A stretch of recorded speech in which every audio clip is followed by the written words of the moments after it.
Hi and welcome to another narration presented by yours truly, Cryptids Roost. Please be so kind as to throat punch the like button and smack the arse of the subscription button as well. And remember to chokehold that notification bell and then select all. That way you'll receive all notifications each time I upload a new video. And by subscribing you'll be the first to see all of our new spooky creepypasta stories. Be sure to check out the end screen at the end of the video. This will direct you to two more videos. One will be the most recent video uploaded, and the other will be a random video from within my catalogue of stories that I have already narrated, so be sure to check those out. I would also just like to say a very big thank you to all the authors that I have worked with, and all the ones I will work with in the future. So, thank you all, my brothers and sisters. And now, let's just take a moment's silence for all the haters. That'll do. And if you would like to support the channel and buy me a coffee, you can donate to my PayPal, cryptidsroost@gmail.com. Why not hashtag cryptidsroost in your comments? So grab your coffee, sit back and enjoy the show.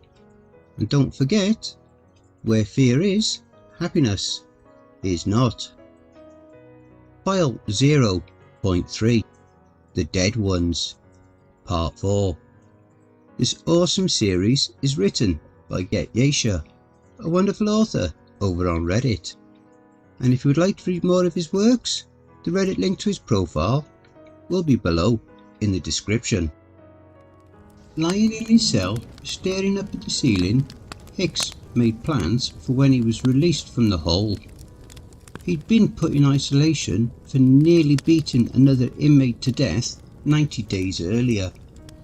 Laughing to himself, he got up to start his workout for the day when the CO opened the feed slot of his cell. He and Big Chuck, as he was known, had become friends over the years. He tapped on the glass and spoke loud enough to be heard. "Get over here, Hicks. Listen, bud, something's going on. Everyone's getting out of here. I'm going to unlock the block when I leave to give you guys a chance. But if I were you, I'd find a place to lay low till this blows over. Good luck, convict. See you around." Hicks stood by the tiny window watching Chuck vanish down the walkway.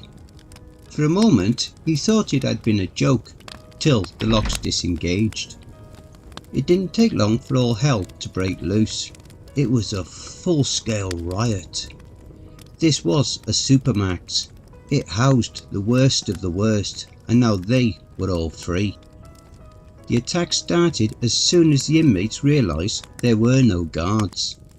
He knew the moment he stepped out of his cell someone would be coming for him, but it didn't matter.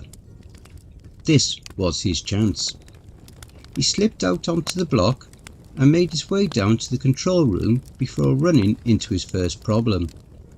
Standing in front of him was 6'8", 375 pounds of pissed off Brotherhood muscle named Panzer.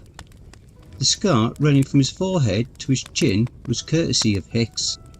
That little scuffle cost the big man an eye. This time he wouldn't be so lucky. Smiling at him, Hicks stepped back. He knew the fight wouldn't take long, but with the chaos of the riot there was no telling who might jump in. The blood-covered shank in his left hand told him this wasn't going to be pretty. Panzer snarled and lunged forward, taking calculated swipes with the blade, but Hicks was too fast. He dodged a few wild swings before landing a stiff combination. A pair of hooks to the body, followed by a heavy-handed uppercut, staggered the big man and created a little space between them. The brute lost his temper and got sloppy. As he lunged forward, jabbing with the blade, Hicks sidestepped into him, throwing an elbow to the centre of his face, while forcing the knife away with his free hand. The elbow broke his nose and knocked out a few of his teeth, collapsing him to the floor in an unconscious heap. Hicks winced and rubbed his elbow for a second. while quickly spotting the shank. Scooping it up, he stepped over to Panzer and stabbed him in the neck 4 times before slicing open his stomach to make sure he couldn't get up. There was no time to waste. Hicks knew he had to pass through 4 control centres in order to get to the release tanks. From there it was a short walk to freedom. He'd made it halfway to the second checkpoint when people started running. At first, just a few. Then it was everybody. A literal stampede of inmates came pouring through the day room, forcing him to step aside to avoid being trampled. Climbing up on a nearby table, he scanned over the crowd till he saw what they were running from. It was Panzer with a few others. They were attacking anyone they could get their hands on, biting into them, tearing away flesh before grabbing the next victim. Hopping down, Hicks joined the crowd moving through to the next block. As soon as they hit the main walkway, more attacks started. As the crowd thinned and kept moving, he was able to get a good look at a few of them. From what he could tell, those men were dead. They had wounds no one could survive, yet they were moving, killing everything in sight. Pushing it out of his mind, he kept moving with the crowd till they made their way to the main line. When the doors opened, he froze. What was left of the crowd behind him shoved him aside and ran for the road, only to be met by a small group of people who instantly started attacking them. He watched for a moment, then looked around till he saw the guard tower. It was a short run, but if he made it, he planned on hiding inside till things died down. Screams coming from inside the building forced him to move before he was ready, but his plan worked. Luckily, what was left of a dead guard's leg was keeping the door open. From the knee down, the flesh had been stripped to the bone. Hicks opened the door, expecting the guard to sit up and attack, but what he found was a blood-splattered wall and a dead man with a gun in his hand. Pulling the leg out of the way, he closed the door, locked it, then stood there listening to what was going on outside. Days passed before he could leave the tower. In that time, he was able to get a pistol and a rifle along with a little ammo for both. He'd survived on water and crackers he'd found in the tower, but it was time to go. In his mind, the military would be showing up at any moment to retake the prison, and he wanted to be as far away as possible when that happened. The prison sat in the middle of nowhere, isolated from the rest of the world. The closest town was Atwater. It would be another full day of walking to reach it, and when he did, he couldn't believe his eyes. There were piles of burned bodies lining the street, and a few of the buildings had been levelled. It looked like a war zone. He walked slowly, checking each door along the way till he reached the next street. As soon as he turned the corner, he saw someone in the road ahead of him. From where he was standing, he could tell it was a woman. She was kneeling down with her back to him. By the way she was moving, she seemed to be cradling something in her arms. Now aiming the rifle at her, Hicks cautiously took a few steps in her direction before noticing the wet smacking sound of someone chewing with their mouth open. He was almost close enough to get a good look when he accidentally kicked a spent shell that had been left on the sidewalk. It rolled and fell off the curb, making a clicking sound, alerting the woman. She sprung to her feet, dropping the corpse of a half-eaten infant as she spun round, snarling, before she charged. For some reason, she wasn't as fast as the ones at the prison, giving him time to steady himself and put 2 rounds through her chest, but she didn't stay down.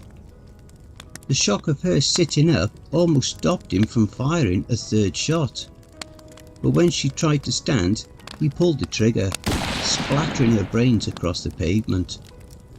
She didn't move after that, but someone else did. The shots brought more of them.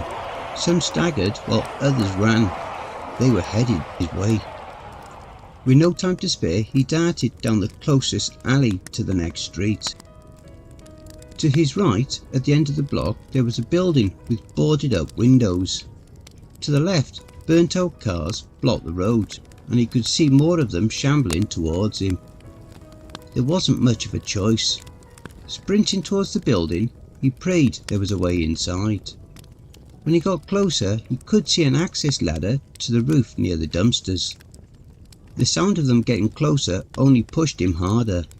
In no time he was scrambling up the ladder to the roof, where he hid, listening to them pass by. 2 or 3 of them lingered around the building for a while before finally shuffling away. When the street got quiet, he found a way inside through a skylight over the storeroom. The moment his feet hit the ground, the overwhelming stink of decay filled his lungs. It didn't take a genius to know there were bodies in the building. The shelves of the storeroom were fully stocked with canned food and extra utensils. Whoever was there hadn't starved to death. Trying to ignore the rank air, he opened the door to find himself in a small restaurant. He didn't see any bodies right away, but when he entered the dining area, he saw them. There were 2 blood-soaked sleeping bags he didn't bother to open. Judging by the sizes of the mounds, they'd been children, possibly teenagers. Sitting propped against the door were the rotting remains of a woman dressed in a waitress's uniform. She'd put a gun under her chin and painted the ceiling with her scalp. Lying next to her on the floor was an older guy. By the looks of everything, the woman murdered the others, then pulled the plug on herself. After a quick search, he found a backpack and loaded it with cans of food before prying the pistol from the woman's hand. There were 2 shots left. Clicking on the safety, he slipped it into the bag and went back up to the roof. The night dragged on slowly while he sat there, eating and listening to the last few stragglers wander through. Once the silence set in, distant gunfire and the occasional explosion dotting the horizon kept him from sleeping. By sunrise he was exhausted, but the light gave him a clear view. He could see a green and white sign that read Gentry's Sporting Goods. That would be his first stop. Gathering his things and checking his ammo, he made sure to look around before climbing down.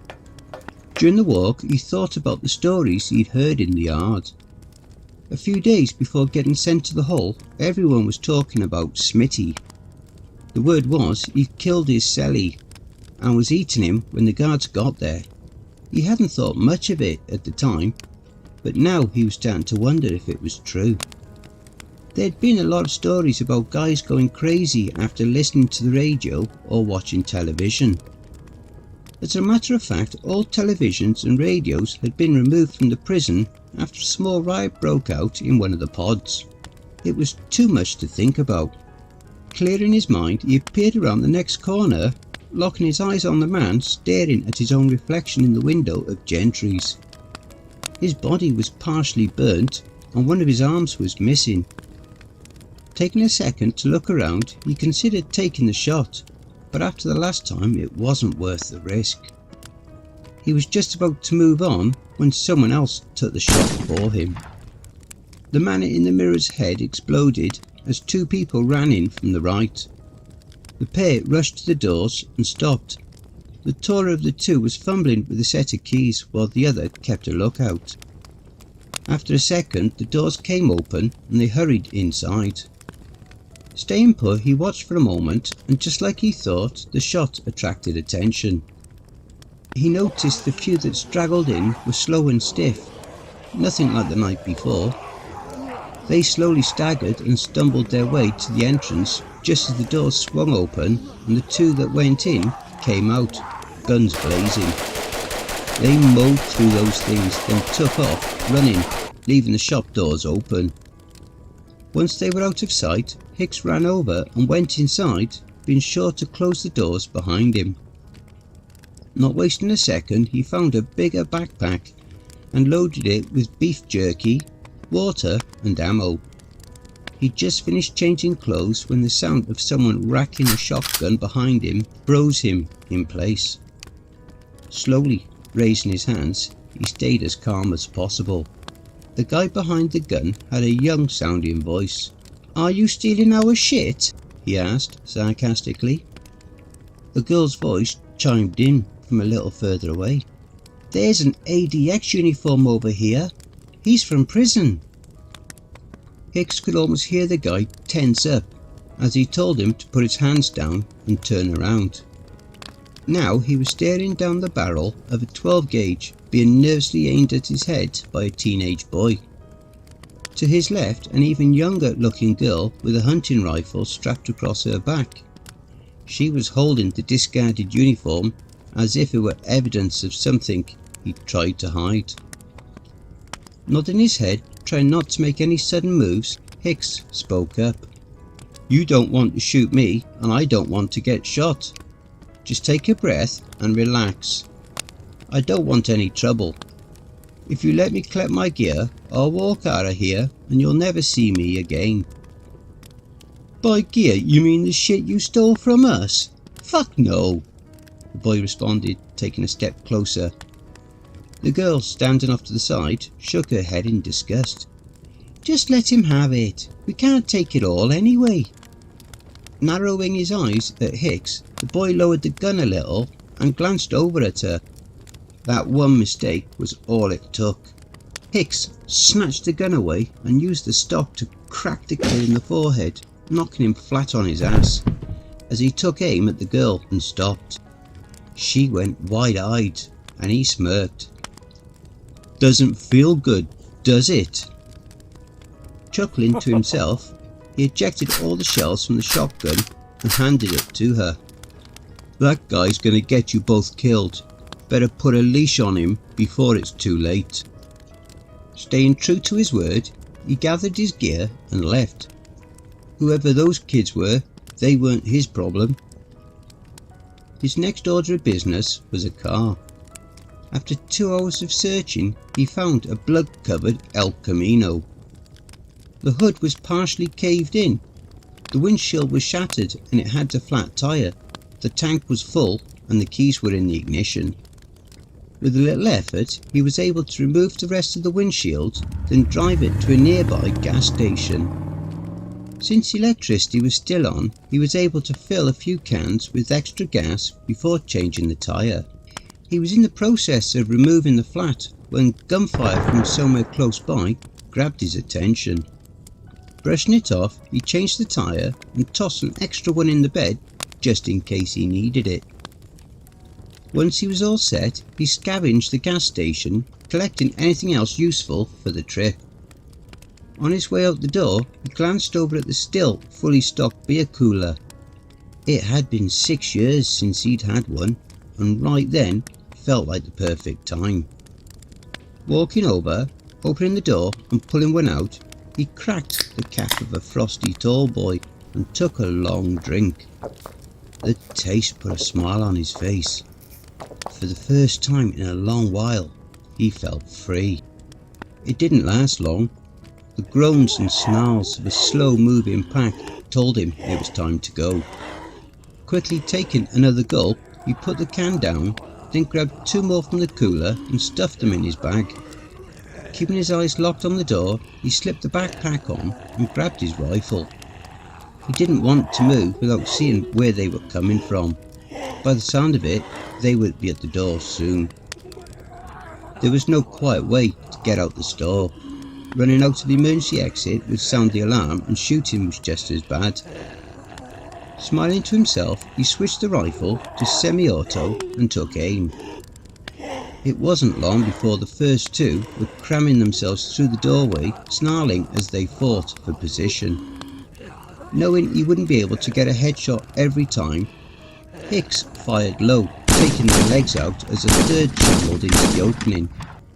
Taking a moment to focus, he brought the rifle up and squeezed off a shot, blowing bits of skull and brain back into the parking lot. The remaining 2 growled and clawed their way across the floor, crawling towards him. Not wanting to waste ammo, he easily avoided them and made his way outside. More were on the way. He could see them running as he rushed to the car. "Shit, shit, shit," he muttered to himself, tossing his bag in before hopping in and cranking the engine. A group of 6 or 7 raced into the parking lot as he sped away. They didn't give up till he was out of sight, and even then he couldn't be sure they weren't still chasing him. Making it back to the highway was harder than expected. A lot of the streets were jammed by burnt out vehicles or piles of bodies. He had to drive over sidewalks and lawns to get there, but eventually he was on the road leading out of town. In the distance he could make out 2 figures struggling to carry duffel bags. He knew who it was right away. Pulling up alongside the pair and slowing down, he spoke loud enough for them to hear. "Get in! There's a pack of runners behind me." The boy, sporting a large bruise on his forehead, scowled at the offer, but the girl smiled, opened the passenger door and got in. Shaking his head, the boy hopped in the back with the bags and they drove away. Her name was Hannah.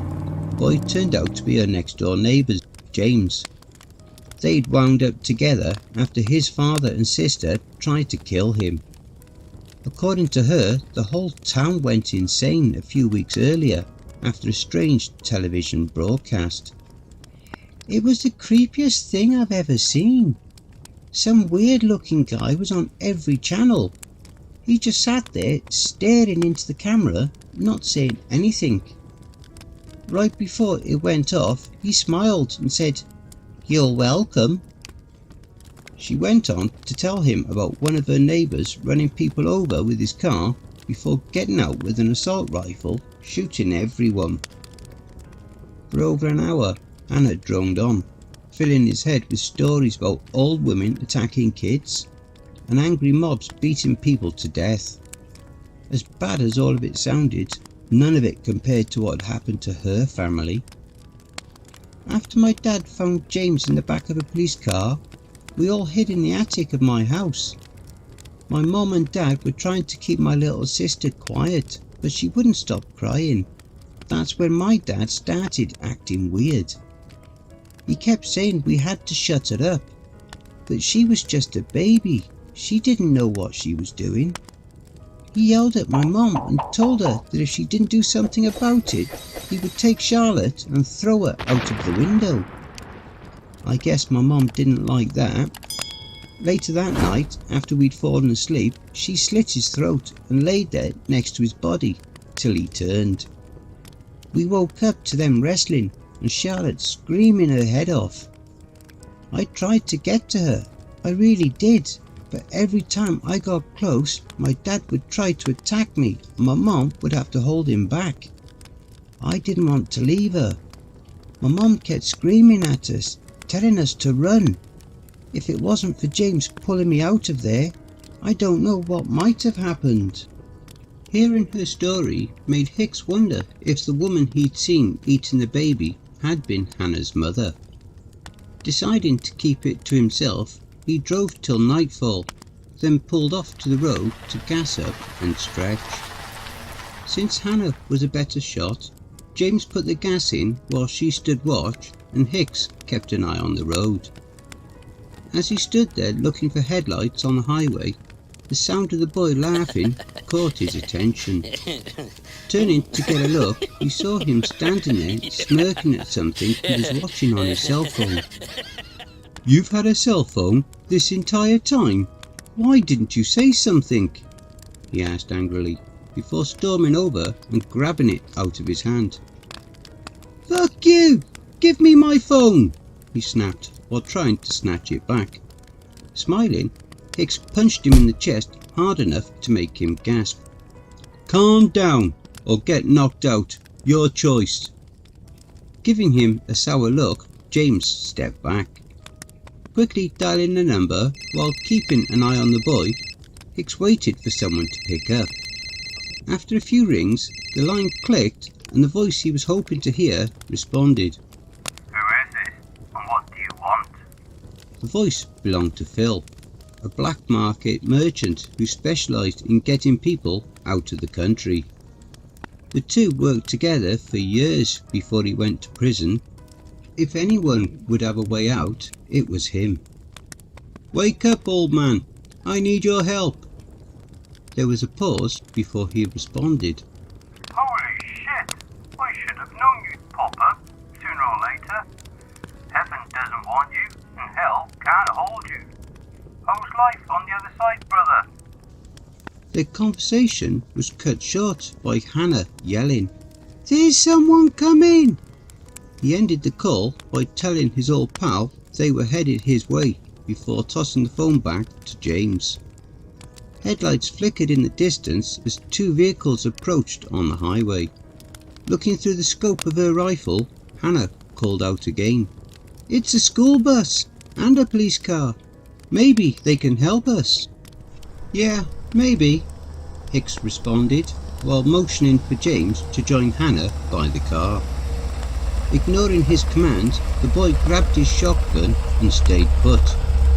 A short while later, both vehicles slowly came to a stop in front of them. Not knowing what to expect, the three of them prepared to fire as a voice boomed out over the squad car's loudspeaker. "Lower your weapons. Step away from the vehicle." Keeping his eyes glued on the officer behind the wheel, Hicks muttered to the boy, "If you put that gun down, I'm shooting you first." Nervously, James adjusted his grip on his gun and tried to stay calm. The officer repeated his commands one more time before Hicks responded, "Keep it pushing. We don't need your help." There was a moment of silence before the bus doors opened and another officer stepped out, aiming a rifle at them. "Lower your weapons!" he barked, taking up a position near the rear of the squad car. Now exiting the car, the first officer drew his weapon. This was turning into a standoff, and Hicks wasn't sure these kids were ready for a shootout with the police. He could clearly see people watching from the bus. If this went down, a lot of innocents were going to die.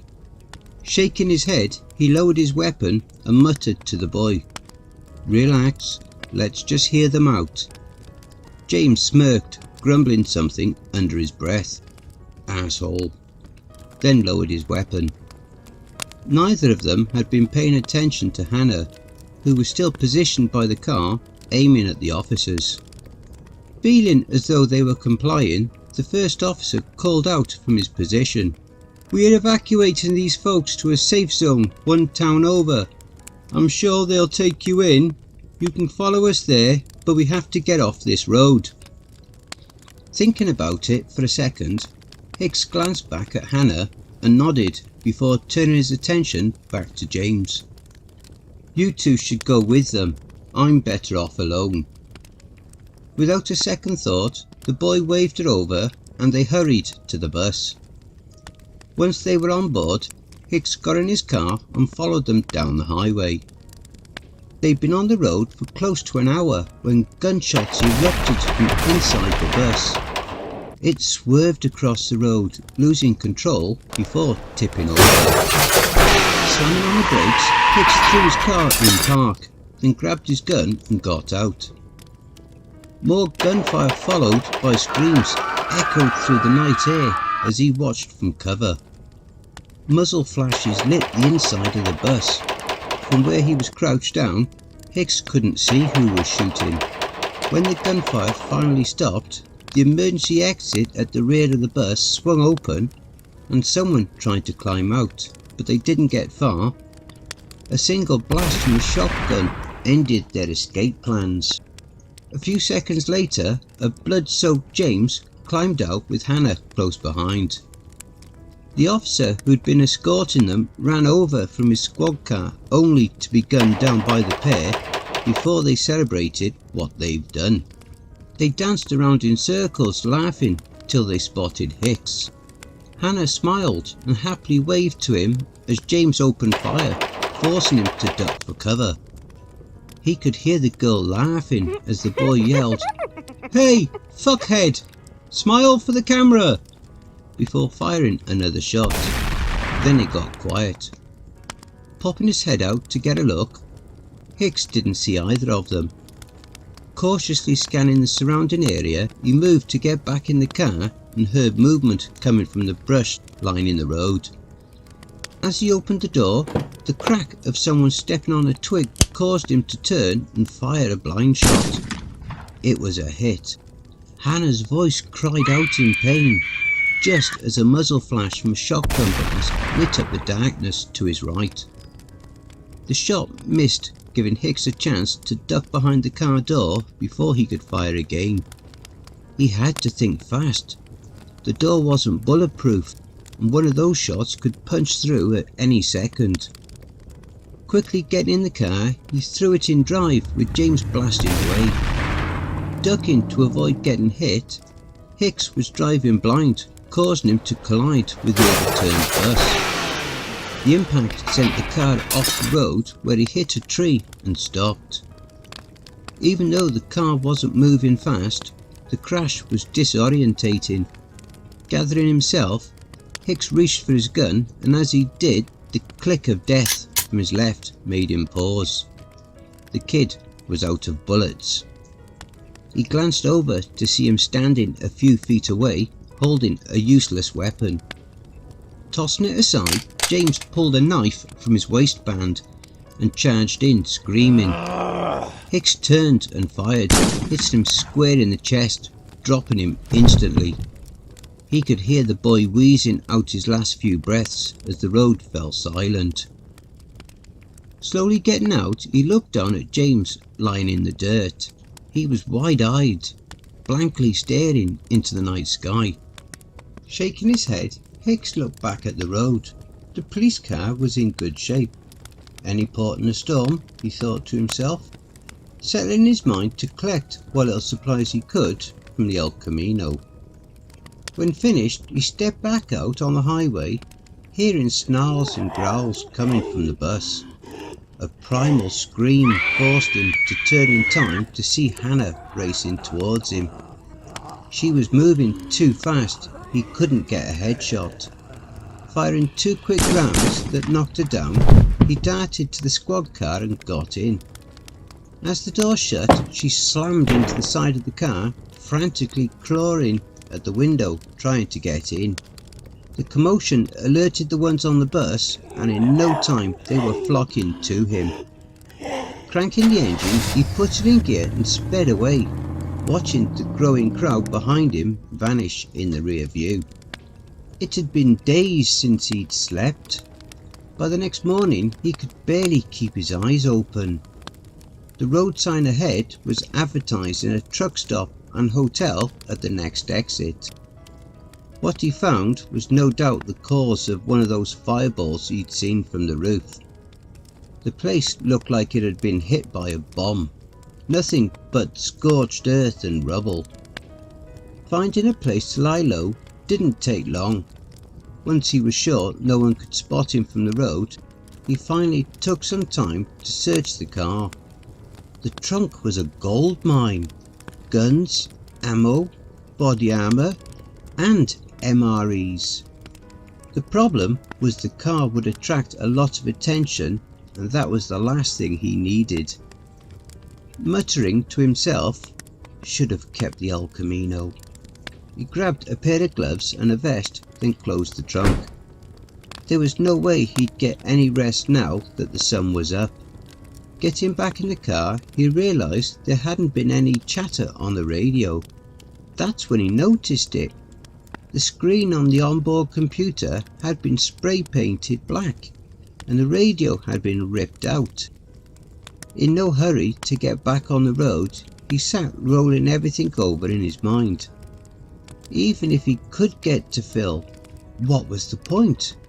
There was no one waiting for him, and by the look of things, nowhere to go.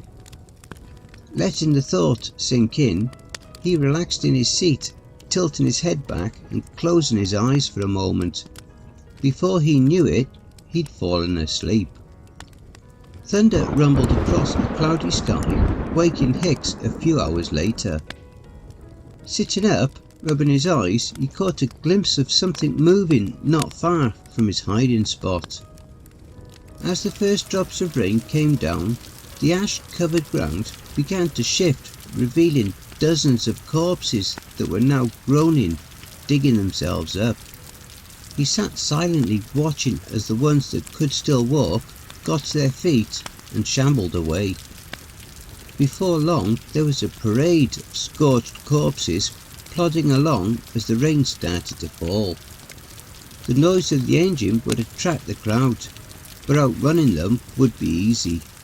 Cranking it up and putting it in drive, he pulled out, heading for the highway. The crowd was bigger than it looked from his hiding spot. Driving through them was going to be an issue. Going around was his best option, and it went fine, till the crowd ahead of him blocked the way.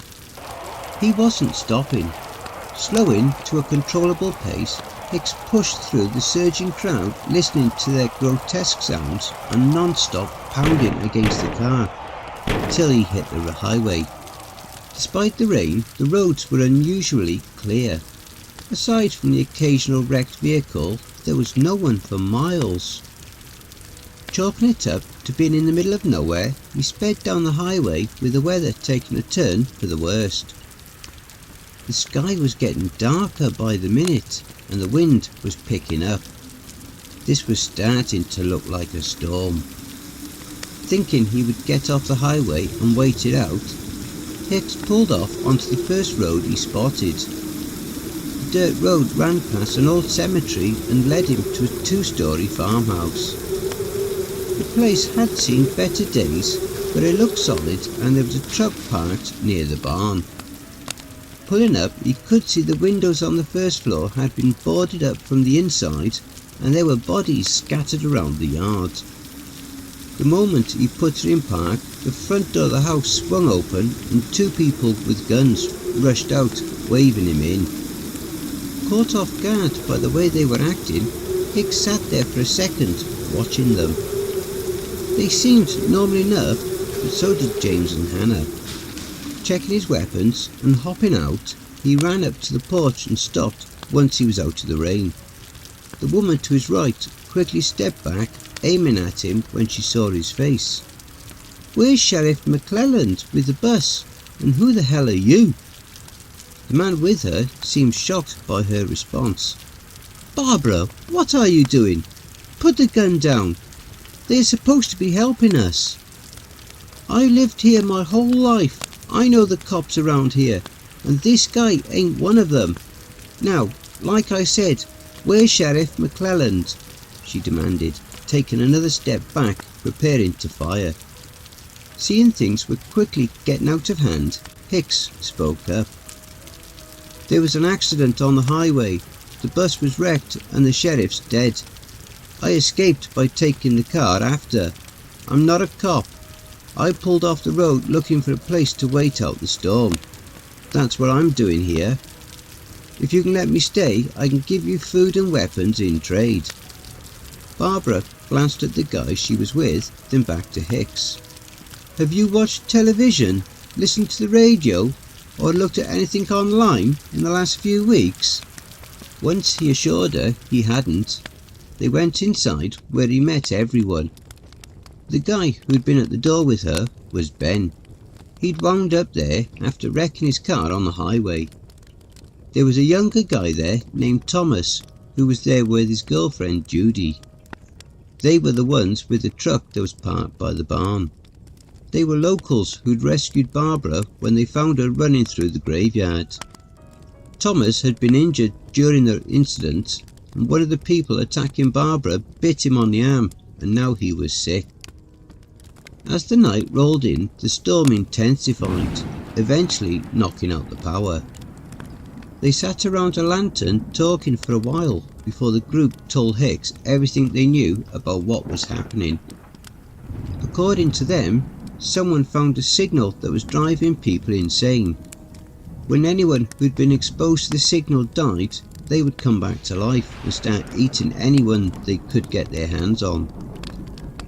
They talked for a while longer before Ben went on watch and everyone else tried to get some rest. Once they'd settled in for the night, Hicks couldn't sleep. there was a nagging question in the back of his mind that he couldn't shake. If watching television or listening to the radio caused people to be infected, where did they get their information? Getting up from his resting spot, he went upstairs to talk to Ben, who was watching the road from one of the windows. I don't mean to disturb you, but I've got a question. Where'd you guys get that information about the signal? Without taking his attention from the road, he chuckled. Judy read about it online.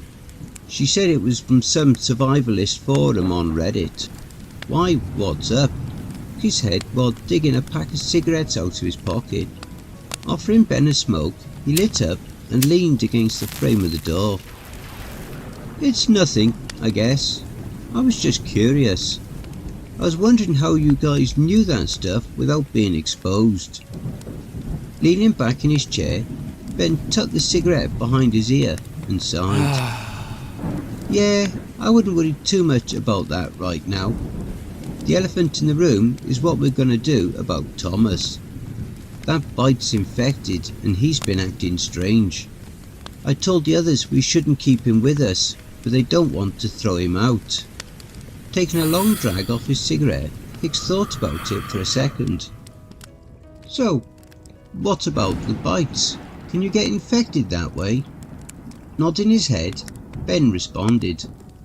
That's the issue. We know a bite from a dead one can infect you, but we don't know for sure if the guy that bit Thomas was dead.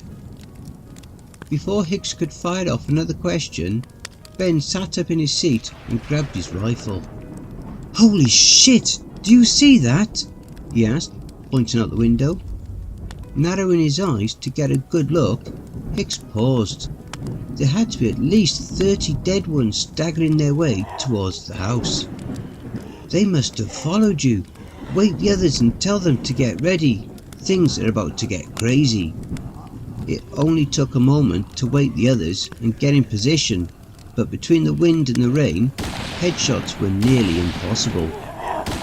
They were having to wait till the horde was close in order to get good shots.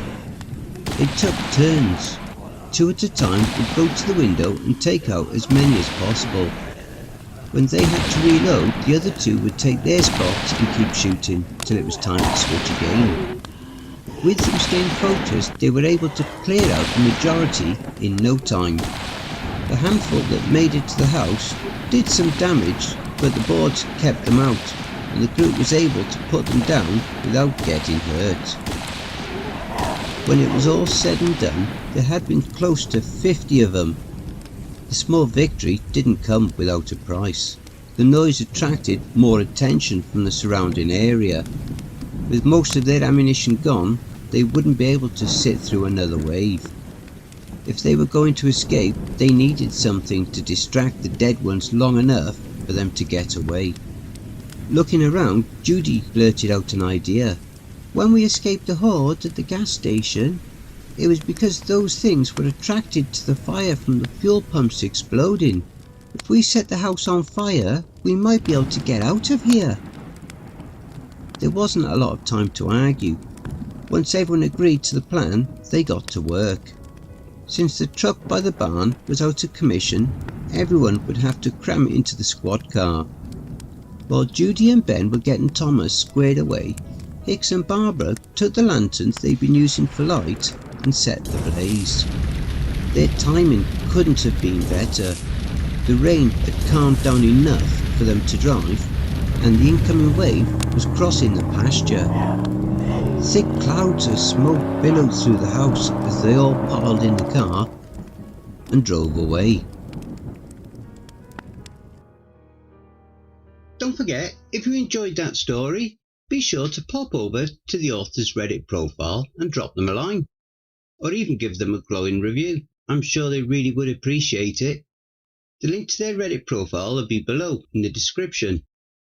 Please be so kind as to throat punch the like button and smack the ass of the subscription button as well. And remember to tap the notification bell and then select all. That way you'll receive all notifications each time I upload a new video. Oh, and don't forget to share the video far and wide. This will all help with YouTube's algorithm and will help to promote this channel more. And don't forget to check out the merch store. The link will be in the description and also in the video thumbnail. And if you would like an honourable mention, send in a snapshot of yourself with your purchase and I'll feature it in one of the videos. I now have my very own subreddit community where you can submit any stories you've written. You can submit your stories or encounters either there or send them to cryptidsroost@gmail.com. If you wish to remain anonymous, that's fine with me. All the links are below. I also have a Facebook group, Twitter, Reddit, and you'll also find me on Discord. If you would like to support this channel and help make it grow, my PayPal is paypal.me/cryptidsroost. Again, that will also be below.